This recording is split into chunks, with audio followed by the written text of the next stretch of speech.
What's something people don't know about royal decrees?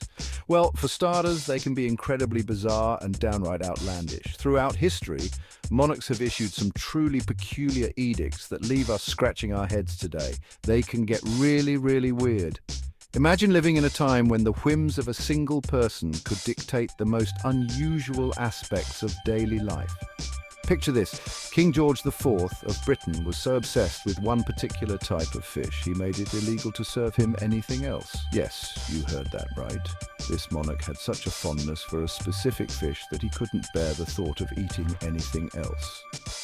Yep, if you ever dared to offer him a different dish, you'd be in deep, deep water. The king's obsession with this fish was so intense that it became a matter of royal decree. Servants and chefs had to be extremely cautious, ensuring that the king's favorite fish was always on the menu. And then there's Emperor Nero of Rome. This infamous ruler is often remembered for his eccentricities and tyrannical rule. This guy wasn't just content with fiddling while Rome burned.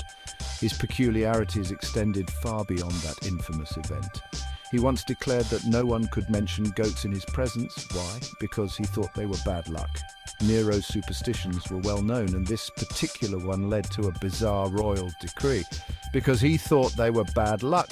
Imagine living in a society where even the mention of a common farm animal could land you in trouble with the emperor. People had to be extremely careful with their words, always mindful of Nero's strange aversion to goats.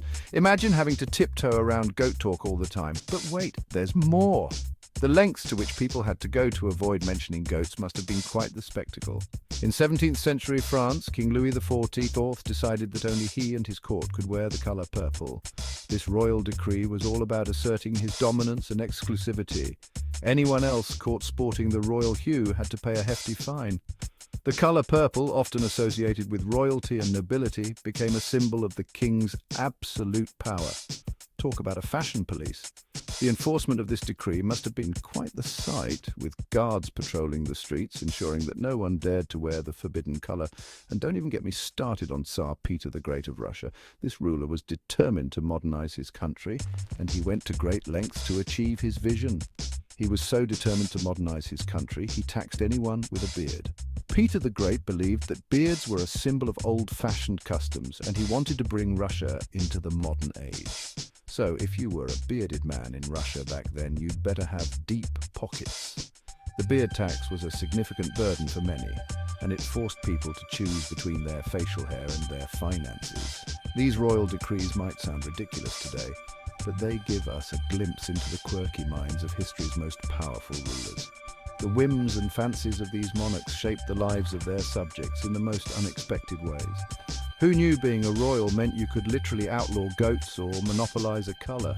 The power of these rulers was immense, and their decrees often reflected their personal quirks and obsessions. It's a wild, weird world out there, folks. Thanks for watching. History is filled with strange and fascinating stories, and these royal edicts are just the tip of the iceberg. Don't forget to like, share, and subscribe for more fascinating history tidbits. See you next time. Stay curious and keep exploring the oddities of our past.